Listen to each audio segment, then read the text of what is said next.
민수기 18장 1절에서 7절까지 말씀을 우리가 다 같이 한 목소리로 읽겠습니다.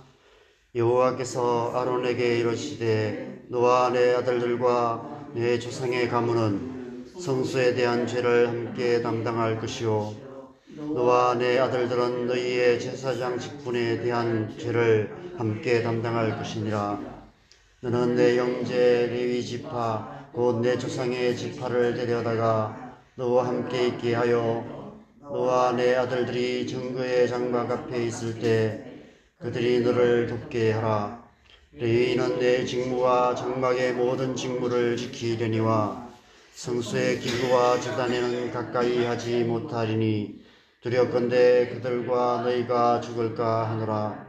레위인은 너와 합동하여 장막의 모든 일과 회막의 직무를 다할 것이요 다른 사람은 너희에게 가까이 하지 못할 것이니라.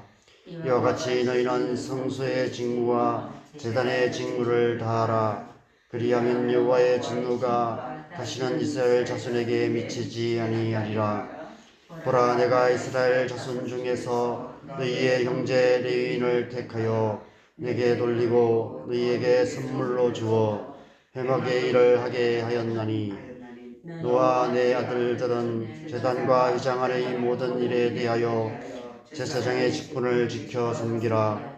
내가 제사장의 직분을 너희에게 선물로 주었은즉 극이 가까이 하는 외인은 죽임을 당할지니라. 아멘. 우리 잠깐 개인적으로 묵상하는 시간을 갖겠습니다. 주께서 택하시고 가까이 오게 하사 주의 뜰에 살게 하신 사람은 복이 있나이다. 우리가 주의 집 곧 주의 성전의 아름다움으로 만족하리이다. 시편 65편 4절의 다윗의 고백입니다. 하나님께 가까이 함이 내게 복이라. 내가 주 여호와를 나의 피난처로 삼아 주의 모든 행적을 전파하리이다. 시편 73편 28절 아삽의 고백입니다. 이들은 하나같이 하나님을 가까이 하는 것이 복이라고 고백하고 있습니다. 그런데 어제 본문인 민수기 17장 마지막에 보면 이스라엘 백성들이 모세에게 이와 반대되는 하소연을 하고 있는 것을 보게 됩니다. 민수기 17장 12절 13절을 보면 이스라엘 자손이 모세에게 말하여 이르되 보소서 우리는 죽게 되었나이다. 망하게 되었나이다. 다 망하게 되었나이다. 가까이 나아가는 자 곧 여호와의 성막에 가까이 나아가는 자마다 다 죽사오니 우리가 다 망하여야 하리이까. 하나님께 가까이 나아가는 자마다 다 망하게 되었다고 하소연하고 있습니다. 이 두 구절에서 세 번이나 망하게 되었다라고 말합니다. 하나님 때문에 우리가 다 망하게 되었다고 말하고 있습니다. 요즘 말로 말하면 완전히 폭망하게 되었다는 것입니다. 초신자들이 처음 신앙생활을 할 때 예기치 않은 어려움을 당하면 이런 생각을 하기도 합니다. 혹시 내가 교회를 다녀서 이런 일이 생기는 건 아닐까? 이러다가 우리 집에 더 큰 우환이 생기는 것이 아닐까? 그래서 겁이 덜컥 나서 실제로 교회를 그만 다녀야겠다 이런 생각을 하는 경우도 있습니다.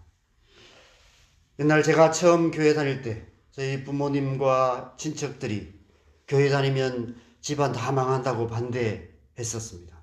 누구누구는 서울에서 대학까지 나왔는데 예수 믿어서 부모와 관계도 끊고 살고 있다는 등등 별별 얘기를 다 하시며 교회 다니면 집안 망한다고 엄포를 놓으셨습니다. 아마 이와 같은 얘기들은 여러분의 삶 속에서도 많이 있었을 것입니다. 사실 이스라엘 백성들도 지금 그런 상황을 만났습니다. 출애굽한 후에 광야에서 예기치 않는 어려운 일들을 많이 당하게 되었습니다. 그들은 애굽에서 나오기만 하면, 출애굽만 하면 불행 끝, 행복 시작일 줄 알았습니다. 만사가 형통하게 될 거라고 생각했습니다. 많은 사람들이 교회만 다니면, 예수만 믿으면, 하나님만 잘 믿으면 모든 일이 다 형통하게 될 거라고 생각하죠. 그들의 기대대로라면 지금쯤 이미 가나안 땅에 들어가서 저마다 좋은 땅을 차지하고 번듯한 내 집을 마련해서 떵떵거리며 살아가고 있어야 했습니다. 그런데 지나온 광야의 길이 쉽지만은 않았습니다. 게다가 앞으로 40년을 광야를 떠돌다가 광야에서 죽을 수밖에 없는 처지가 되고 말았습니다. 게다가 지난주 묵상한 말씀들을 보면 이스라엘 백성들이 이런 하소연을 할 만합니다. 고라의 당의 반역으로 인해 하나님의 심판의 날에나 있을 법한 무서운 징계를 실제로 당해야 했습니다. 땅이 갈라져서 고라의 당에 속한 온 집을 산채로 삼기는 무시무시한 일이 일어났습니다. 하나님의 불이 250명의 지휘관을 불살랐을 뿐 아니라 연병으로 14,700명이 하루아침에 죽임을 당하는 일도 일어났습니다. 그들은 비로소 깨달았습니다. 하나님을 가까이 하는 일은 위험하다는 사실을, 때로는 생명까지도 걸어야 한다는 사실을. 그래서 모세에게 이렇게 하소연할 수밖에 없었던 것입니다. 과연 어떻게 거룩하신 하나님 앞에 나아가 복을 받는 백성이 될 수 있을까요? 그래서 오늘 본문에서 하나님께서 아론과 그의 아들들에게 제사장 직분을 맡기신 이유가 무엇인지, 그 의미가 무엇인지를 말씀하십니다. 1절에 보면 여호와께서 아론에게 이르시되 너와 내 아들들과 내 조상의 가문은 성소에 대한 죄를 함께 담당할 것이요 너와 내 아들들은 너희의 제사장 직분에 대한 죄를 함께 담당할 것이니라. 제사장 직분이 죄를 함께 담당하게 하는 직분이다 라고 말씀하고 있습니다. 제사장들이 이스라엘 백성들의 죄를 함께 담당함으로 이스라엘 백성들이 죽지 않고 하나님을 가까이 함으로 복을 받게 하시겠다는 것입니다. 그래서 오늘 본문을 보면 3절, 4절, 7절에 가까이라는 단어가 3번 기록되어 있습니다.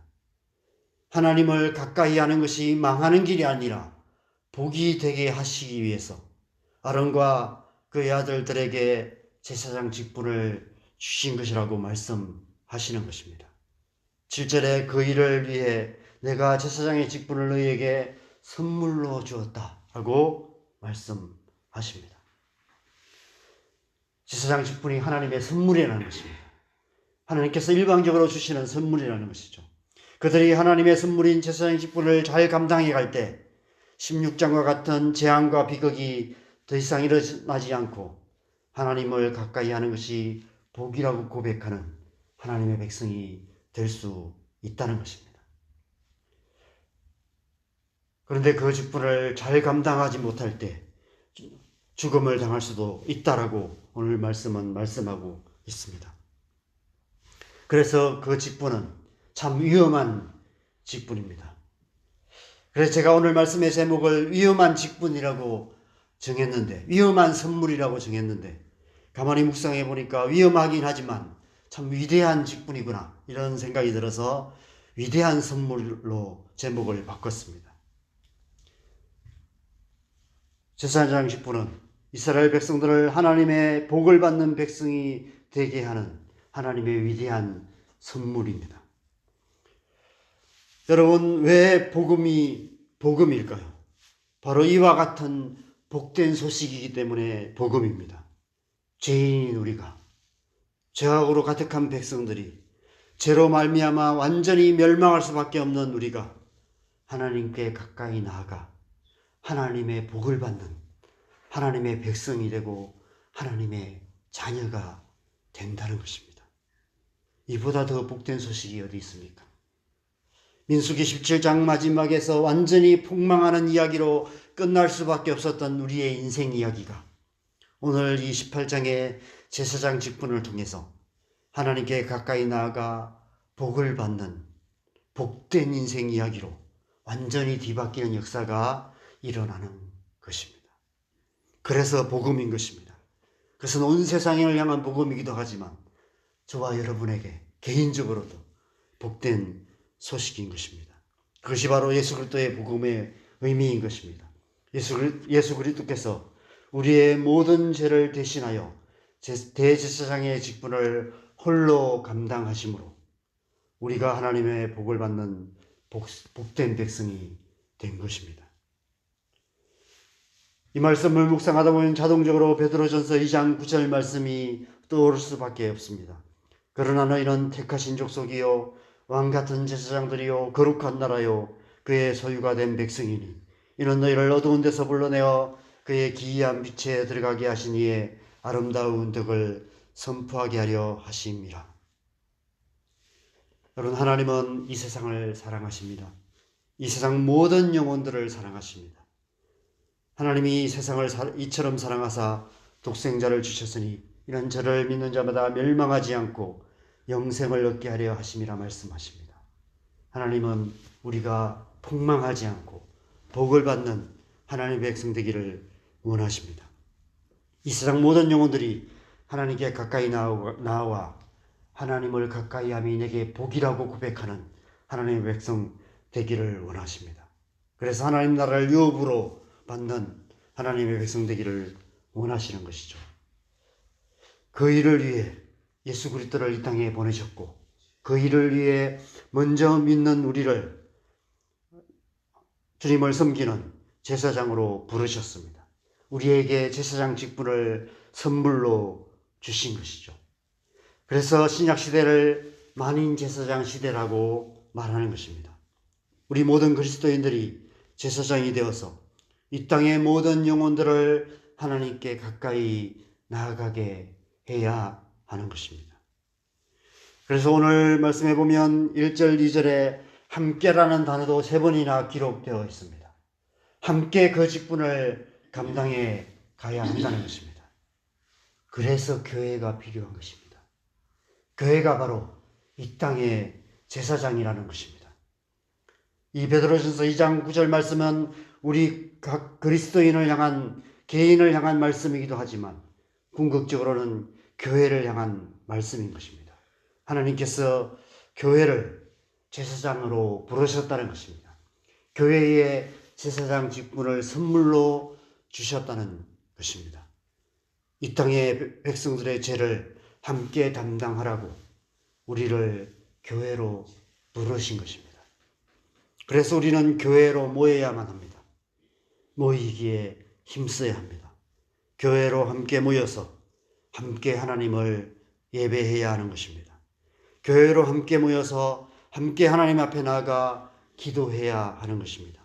이 땅의 죄를 대신하여 함께 속죄의 중보 기도를 해야 하는 것입니다. 이 땅의 백성들이 하나님께 가까이 나올 수 있도록 함께 예수 그리스도의 복음을 땅끝까지 증거하는 사명을 감당해 나가야 하는 것입니다. 그래서 땅의 모든 것이 주님께 돌아와 하나님의 복을 받는 하나님의 나라를 이루어 가야만 하는 것입니다. 이 한 주간 저와 여러분 모두가 이 하나님의 위대한 선물인 제사장 직분을 잘 감당해가는 한 주간 되기를 소망합니다. 그래서 우리의 가정이 복을 받고 우리 사는 이 땅이 복을 받는 복에 근원되는 삶 살아가는 복된 한 주간 되시기를 주님의 이름으로 간절히 축원합니다. 함께 기도하겠습니다.